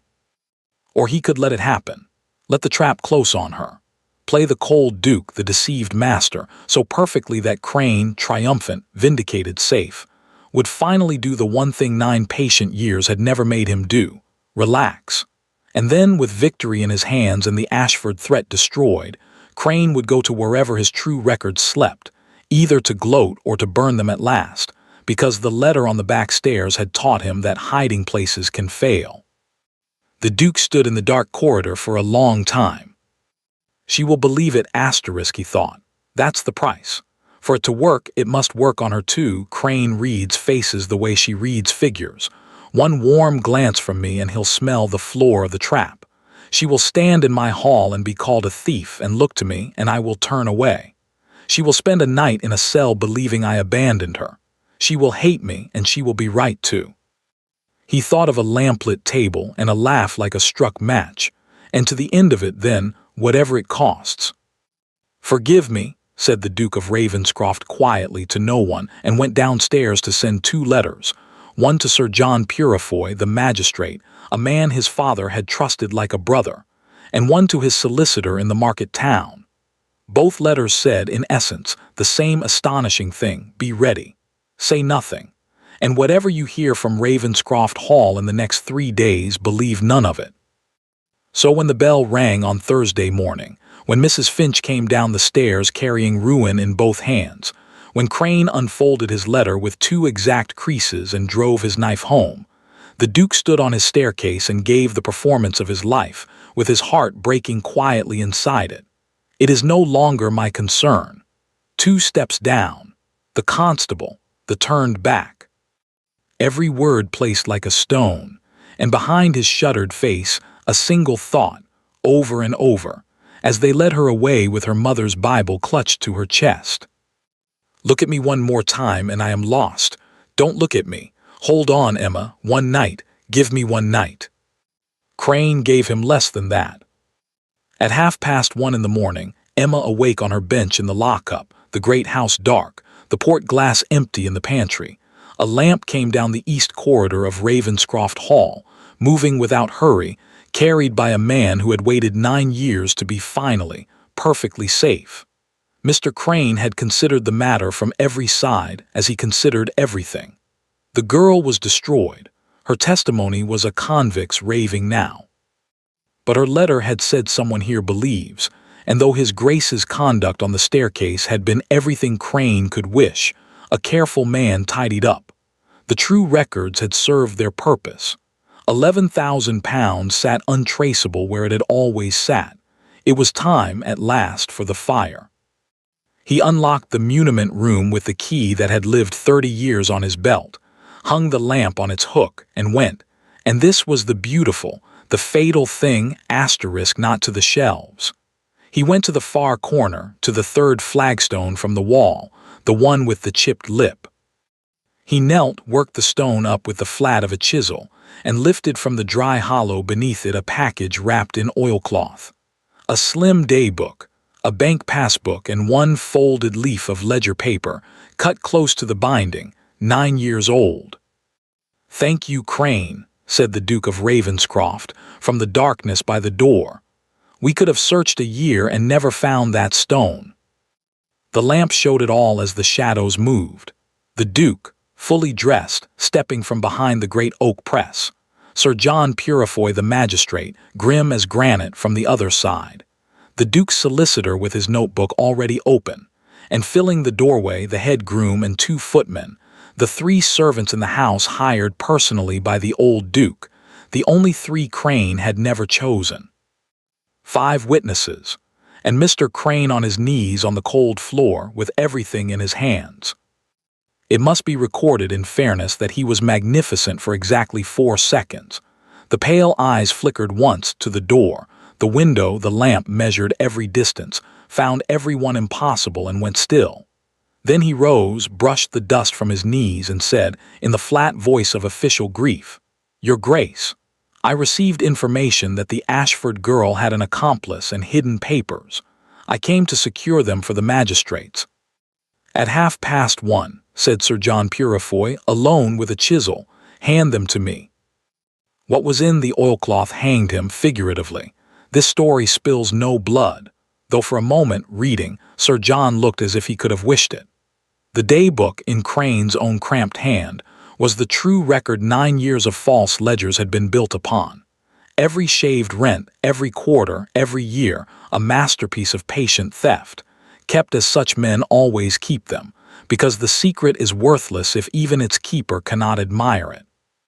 The passbook traced the money to an account in a false name in a Leeds bank, and the folded page, the cut page, Michaelmas 1816, showed Thomas Ashford's true entries, the northern rents received in full in his neat upright hand, exactly as he had sworn through 4 days of trial and 9 years of prison. But it was the last thing in the oilcloth that made the room go silent, a thing Emma had never known existed, that even the Duke had never guessed. A letter, old, creased in the late Duke's own hand, addressed to Crane, dated 3 days before Thomas Ashford's arrest and never sent to anyone, taken clearly from the old man's desk after his death. The Duke read it once, went white, and passed it to Sir John, and Sir John read it aloud in the voice men use in church. "Crane Ashford has come to me with his suspicions and his arithmetic, and God help me, the figures point where I cannot bear to look. 30 years you have kept my house. I write this to say I intend to put the question to you plainly man to man on Friday, and I pray you will make a fool of me. If there is any truth in it, I ask only this. Tell me yourself and spare my house the scandal, and I will deal with you privately as one who once loved you. R." He had never put the question. By Friday, Thomas Ashford was in irons and the ledgers were in a forger's hand, and the old Duke, confronted with courtroom proof against the accuser instead, had chosen, in doubt and dread, to believe the story that spared his house, and had lain dying 3 years ago whispering, "I was wrong, Edward.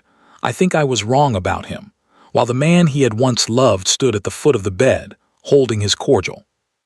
"You understand what this letter is," said Sir John Purefoy quietly to the Duke when the reading was done. "Beyond this room it need never exist. It shows your father had warning, had Ashford's proofs in his hand, and let an innocent man be taken rather than face the scandal. The conviction can be overturned without it. The daybook alone is enough. Say the word, Edward, and your father's memory stays clean." The room waited. Crane, between the footmen, watched with the last live thing in his pale eyes, because this was his final wager, the one he had truly built his fortress on. These families always choose the name. They always choose the name. The Duke looked at the letter in the magistrate's hands for a long moment, and those present said afterward that when he answered, he looked suddenly very like the old Duke, but like the old Duke as he should have been, on a Friday 9 years ago. "An innocent man has spent 9 years in prison for want of the whole truth," he said. "His daughter sat in a cell tonight for the same economy. My father was deceived, and he was also weak, and the first does not excuse the second. It is time somebody in my family said so in the open. Enter the letter in evidence, Sir John, all of it. Justice weighs more than my family's honor." And here, witnesses agreed. His Grace's voice did not tremble, but it came very near. "And it is not Ravenscroft's who have paid the difference these 9 years. They took Mr. Crane away through the sleeping house he had ruled for 30 years, past the silver he had counted and the doors he had locked, and the only thing he said to the Duke, at the threshold, in the flat voice of official grief, was, 'Your father would have kept the letter back.' 'I know,' said the Duke of Ravenscroft. 'That is why I didn't.' The gray light of Friday was just touching the fields when a carriage, not a cart, rolled down the village high street and stopped at the lockup behind the courthouse, and a constable, embarrassed for the second time in 2 days, hurried out with his keys. Emma, on her bench, heard the iron door unlocked and stood, clutching her mother's Bible, braced for magistrates. But the man who stooped through the low stone doorway, hatless, hollow-eyed, was the Duke of Ravenscroft. He stopped just inside, as if the last step were the one he had no right to take, and Emma saw, she who read faces the way she read figures, that the shuttered gray mask was gone, burned off, and what was underneath had not slept and had not forgiven itself. "It's done," he said. "Crane is taken. The books, the page, everything, your father's page, Emma. It's found. He is coming home." And then, before she could speak or breathe or believe any of it, the Duke of Ravenscroft did what no one in that village had ever seen a duke do. He bowed his head to a servant girl in a stone cell. "I let them call you a thief in my own hall," he said. "I turned my back on you before 40 people. It was the only way to make him feel safe, and I would do it again to free your father, and I will spend a very long time asking your pardon for it all the same. There was one moment on the staircase when you looked at me," his voice failed and steadied. "I have faced most things, Emma Ashford. That was the hardest." Emma stood in the cold little room in the gray dawn light, with 9 years ending around her, and found that her legs would not quite hold, and that it did not matter, because he had crossed the last step after all. "You knew my name," she managed, against his shoulder. "I've known it for weeks," said the Duke. "I was waiting for you to give it to me. You did say, as I recall, there's a difference." The Marshalsea prison in London opened its gates to visitors at 9 o'clock. At 9 o'clock on a bright, windy morning in May, a carriage with the Ravenscroft arms on its door stood waiting in the shabby street outside, and had been waiting, in fact, since 8, because its 2 passengers had left the inn far too early, and neither would admit why. Emma sat with her father's freedom in her lap. That was what it amounted to, a leather folder of documents she had read so many times in the past 3 weeks that she could recite them. The order of release, the record of Crane's committal for trial, the sworn statements, and on top, heaviest of all for its few lines, the King's pardon for Thomas Ashford, his conviction overturned, the said Thomas Ashford being wholly innocent of the charges. Wholly innocent. 400 years of law, and it had taken those 2 words 9 years to travel from the truth to the paper. There had been more, and Emma had fought it. The Duke had settled every farthing of her father's debts, the debts that had kept him in the Marshalsea long after any sentence, the pitiless arithmetic of debtor's prison where a man pays for his own cell and sinks deeper by owing for it. He had done it quietly, through the solicitor, and when Emma discovered it and stood in his study with her chin up, insisting it be counted a loan, the Duke had listened gravely and replied that 11,000 stolen pounds were being recovered from a bank in Leeds, that the money had been bled from the estate on Crane's watch, while her father sat wrongly imprisoned for the bleeding, and that if she wished to argue about who owed what to whom, he would happily instruct counsel, but she should know the Ashford side would lose. It was the closest they had come to a quarrel. She had laughed in the middle of it, which ruined her position entirely. Now she sat turning the folder in her hands while the wind bowled down the grimy street, and the Duke watched her from the opposite seat and said, at last, gently, "You're afraid." 9 years. Emma looked at the high blank wall with its little door. "I was a child when the gates closed, and I've only ever seen him in the visiting room since an hour at a time, with a warder by the wall. He's 59 and prisons make men older. What if," she stopped and started again lower. "In his letters he's still Papa, peppermints and sums, but letters can be brave. What if I've been writing to a man who doesn't quite exist anymore and the gate opens and a stranger comes out?" "Then we shall take the stranger home," said the Duke, "and feed him and put him in the sun and be patient, and I think you will find your father inside him within a fortnight. Innocence keeps a man, Emma. Guilt is what rots them." He paused. "Also, I have it on excellent authority that he was told only of his release, not who obtained it and not who is waiting. You wanted to see his face. You're about to." The little door in the great gate opened at 4 minutes past 9. The man who stepped through it, blinking in the windy sunlight, carrying a small bundle and a Bible, was thin and gray, and stooped a little at the shoulders.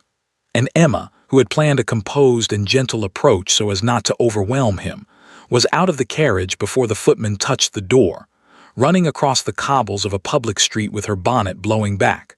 14 years old again, 9 years and all her patience gone in a single heartbeat. "Papa!" Thomas Ashford turned, and whatever prison had taken from him, it had not touched the thing that mattered, because the stooped shoulders came up, and the gray face broke open like morning, and he dropped his bundle on the cobbles of Borough High Street and caught his daughter as if she were still small enough to catch. "Emmy," he said into her hair. "Emmy, Emmy." Just the name over and over, the great accountant, the man of beautiful columns, reduced to a single word and rich beyond counting. It was some time before either of them could manage anything else. The wind flapped at them. A costermonger's cart rattled past. London went about its business around two people standing perfectly still at the center of the world. When at last her father held her back at arm's length to look at her, and looked instead at his own hands holding her, as if they had done something impossible, his eyes found the folder she had pressed into them. "They read me the order," he said. "Released, pardoned, innocent, wholly innocent asterisk. They read it twice. I asked them to." His voice was a cracked whisper of the one that used to fill their parlor. 9 years, Emmy, I have prayed to know how God would do it, and I could never see the way. Who found the page? The chaplain would tell me nothing. Who did this?" "Your daughter did it," said a voice behind them. Thomas Ashford looked up at the tall young man who had approached, hat in hand, from the carriage, looked, and narrowed his eyes, and went very still, in the way of a man seeing a resemblance across 30 years. "You'll be his son," he said slowly. "You have your mother's look about the eyes. I heard her sing once in your corridor. I don't suppose you know it, your grace, but I know it," said the Duke of Ravenscroft. "I know the song, Mr. Ashford, and I know who carried it out of my house, and I know who brought it back. She scrubbed my pots under a false name to reach my archives. She picked a lock my solicitor petitions to pass. She found the shaved figures that 3 audits missed. She sat in a cell one night for it without breaking, and this morning she has ruined a very good bonnet running across Borough High Street." He said it lightly, but his eyes were not light at all. "The law will tell you a magistrate freed you, sir. Don't believe the law. It was Emma, first and last. I only had the honor of holding the lamp." Thomas Ashford looked from the Duke to his daughter, who had written asterisk, "Be patient." "I am closer than ever for 9 years," while he imagined her safely sewing in a cheap room, and understood, in one long look, everything the letters had never said, and everything the 2 young people in front of him were not saying now. "Emmy," he said at last unsteadily, "you disobeyed me." "Yes, Papa." "Your mother always said you would." He kissed her forehead, and then he straightened his thin shoulders and did a thing that made the footman look away and blink. He offered the Duke of Ravenscroft his hand, not as a servant, not as a ruined man, but as one gentleman to another, the way he had raised his hat to washerwomen and countesses alike his whole honest life.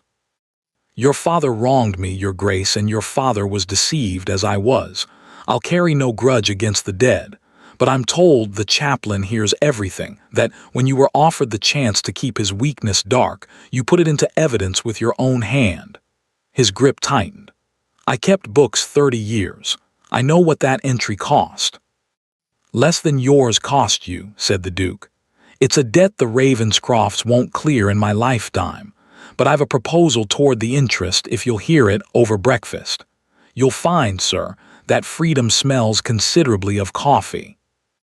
They took him home, not to lodgings, but to Ravenscroft Hall, to rooms in the south front where the sun came all day, and the Duke's proposal toward the interest turned out to be this.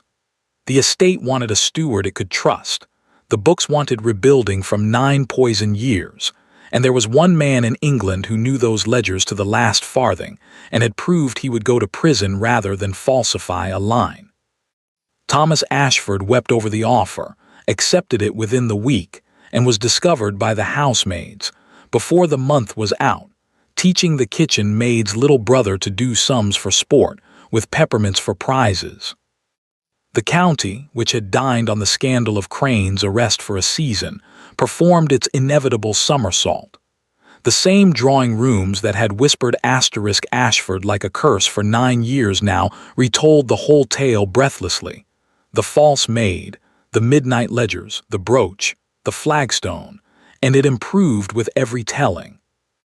Emma bore the sudden fame as she had borne everything else, with a straight back and a private eyebrow, and was heard to say only that she preferred the version where she had picked the lock with a single hat pin, since it saved her mother's second one from the mud of exaggeration.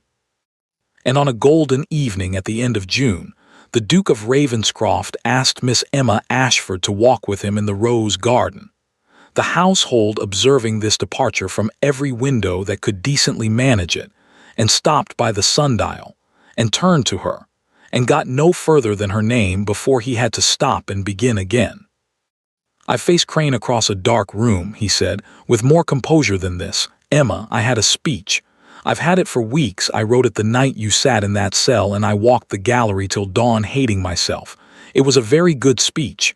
It had everything in order like your columns. He took a breath.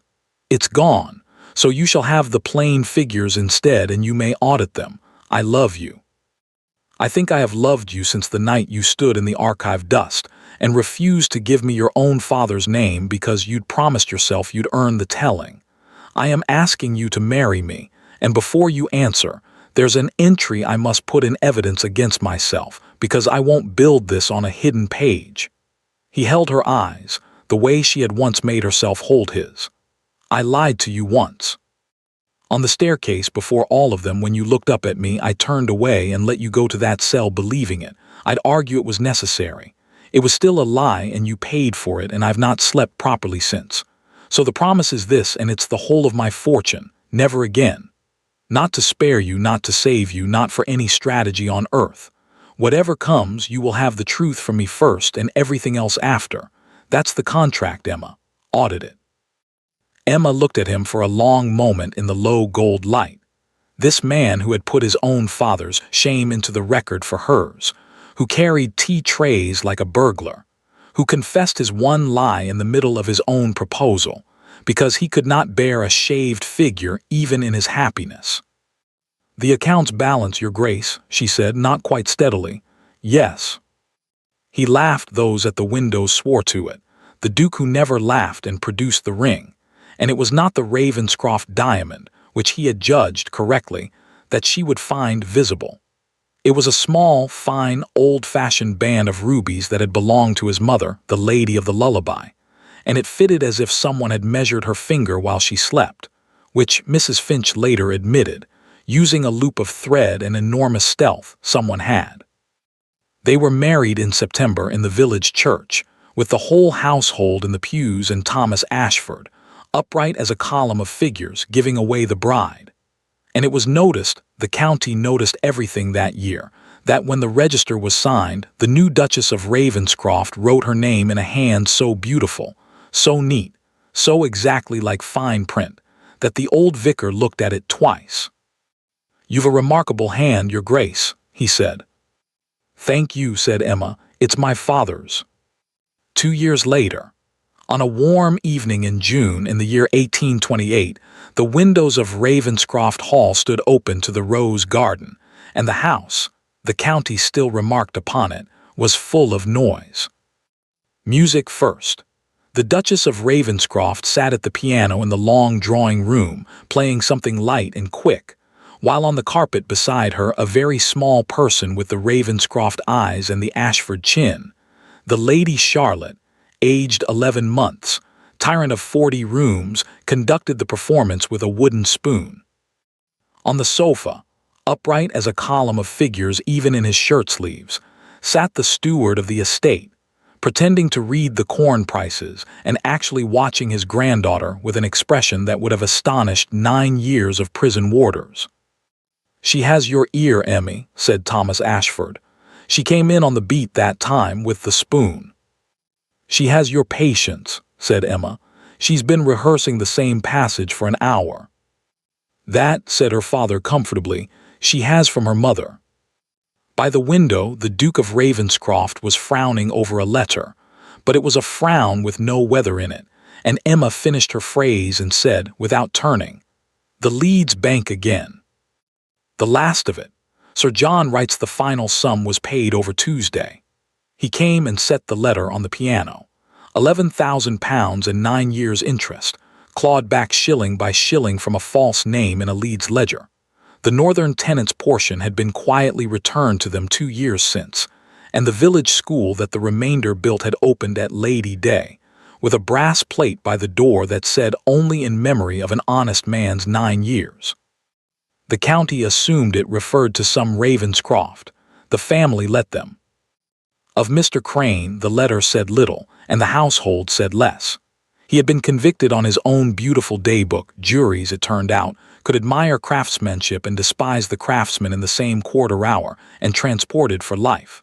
From the ship before it sailed, he had sent the Duke a single line: "Your Grace still holds one entry unrecorded." No one had ever discovered what it meant.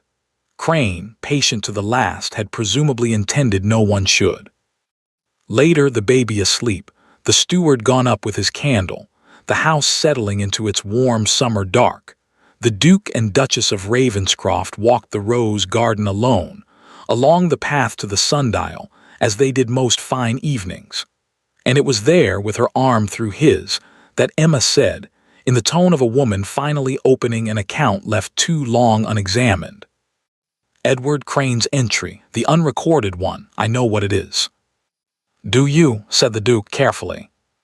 "I've known for 2 years, and I've been waiting for you to enter it yourself, and you are the stubbornest man in England." She stopped by the sundial and faced him. "The night of the broken glass, you saw my hands and the ink, and by your own account you spent weeks testing me. Latin books, French, watching, 2 hunters, you said, stalking the same beast." Her chin came up, exactly as it had in a lamplit archive, and he felt the old match strike in his chest. "Only it won't balance, Edward. I've run those figures 100 times. A suspicious man doesn't move a suspected spy closer * to his archives. A suspicious man doesn't send his household's only key cutter to a locksmith. And a man who needed a lullaby to guess whose daughter I was, she took his hands, would not have written in the 2nd week of my employment to the chaplain of the Marshalsea prison. Papa told me. Last Christmas, over the port.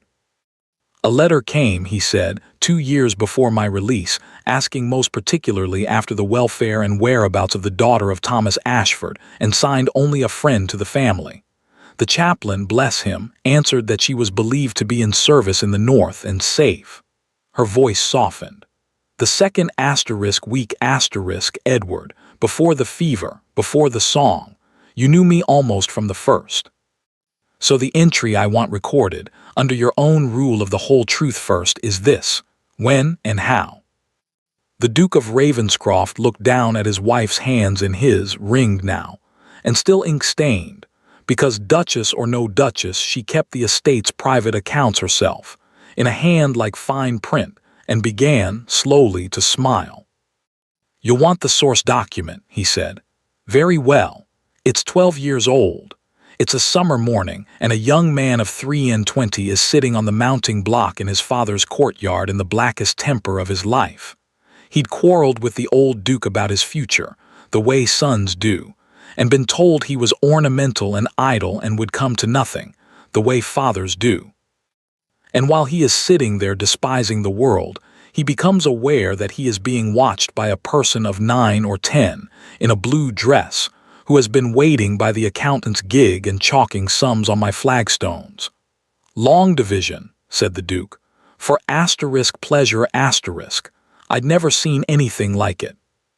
She had chalked to the knuckles. I remember her hands perfectly, small and quick and white to the wrist, and she looked at me for a while, and then she came over, very businesslike, and offered me half a peppermint. No, breathed Emma. It had been in her pocket, said the Duke, and it had a good deal of pocket about it. I ate it anyway. One doesn't refuse a lady. And she said, I can hear it still, she said. My papa says never mind what anybody says you are. Figures are the only things that never lie, and you can always count what you've actually got. And then the accountant came out and raised his hat to me as if I were worth the trouble and took her up in the gig, and they were gone. He touched the ink stain on her finger gently with his thumb. I never learned her name, but I was 23 and perfectly miserable, and a chalk-dusted infant had just given me the only useful philosophy I ever received in that courtyard, and I never forgot the hands, Emma. That's the whole confession. 12 years later, a scullery maid knelt on my dining room floor, and I saw those same hands, grown with ink where the chalk had been, and something turned over in me that had nothing whatever to do with suspicion. I spent a fortnight telling myself it was suspicion. I wrote to half of York and one prison chaplain to prove it was suspicion. And when the answers came back, and I knew who was scouring my pots and picking my locks, he shrugged, helpless. What was there to do? If I spoke, I'd frighten you into flight, straight into Crane's sight, alone. If I dismissed you, I'd be robbing you of the only road to your father. So I did the one thing left. I moved you nearer the books and cut you a key and put myself where I could stand between you and whatever was coming. The garden was very quiet. Somewhere above, through the open nursery window, came the small sounds of Lady Charlotte dreaming her tyrannies. The whole house, said Emma at last unsteadily, believed you were watching a thief. I know. I believed it. That night in the gallery, the archive, the tests, Edward, I was frightened of you for weeks. I know, said the Duke. It was the only coin I had that Crane would take. He read every face in that house for 30 years, and the one thing I could not afford was for him to read mine. He drew her hand through his arm, and they turned back along the path, toward the lit windows and the sleeping house. So there's your entry, my love, recorded and sworn. The tale the county tells has it wrong way round. They say the Duke noticed a maid's hands were too fine and said nothing and watched and caught his thief. But I knew whose hands they were almost from the start. I said nothing because your battle was yours and you'd have forgiven me anything but taking it from you. And I watched, he stopped at the terrace step, and in the light from the windows she saw 12 years and a peppermint and everything after in his face. I watched over you, Emma, from the very first day. It was never anything else. The Duchess of Ravenscroft, who audited every account that crossed her table and had never yet found a set of books she couldn't fault, looked at this final reckoning for a long moment. The accounts balance, she said, and kissed him, and they went in together to the house where all the doors at last stood open. Thank you for listening to the story all the way to the end. Please tell us which city you're watching from and what the story made you feel. Don't forget to subscribe so you won't miss new stories.